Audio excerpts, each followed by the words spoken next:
for that man who stood up against the spiritual darkness. And see, that's the other thing. We can think that our voice is so small and so insignificant that we cannot make a difference. But one man stood up with one voice and made a difference. Listen, not just in his life, but shortly after that, there was a man by the name of William Tyndale. And William Tyndale broke a law. The law was that they could translate the Bible into Latin, into Spanish, but it was against the law to translate it into English. And William Tyndale, I believe the year was 1534, he translated the Bible, which later became known as the King James Version. Actually, his version was not that, but it was called a Matthew version. But it became known as the King James Version through the process of time. But they got the powers that were in place became so upset that he translated the Bible into English that they strangled him to death and burned him at the stake for translating the Word of God. But if you take those instances separately, they seem maybe insignificant. But the truth was, they were not separate instances.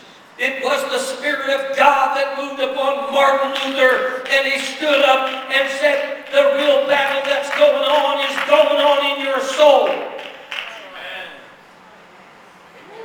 And William Tyndale said, basically, that the only way we'll ever spread this word to the whole world is if the Bible is translated into English.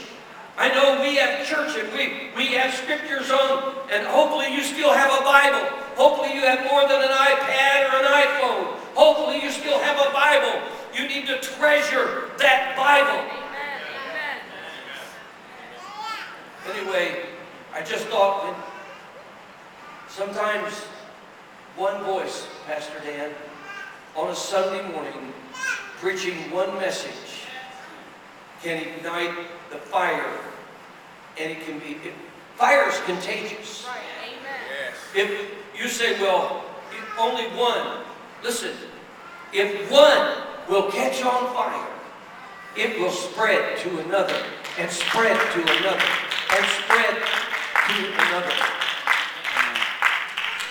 That was a great message, Pastor Ben. Thank you. And I have no doubt that, and this is something I haven't done before, but I gave the same subject to Aruni. And I know that she is going to, her voice is going to be added to what was just said. Listen, you know, you understand, this is not, we're not doing auditions, and we're not performing, and we're not competing. Come on. I have two voices speaking this word for a specific reason. Because the answer to living hope is everyone must have a personal revival.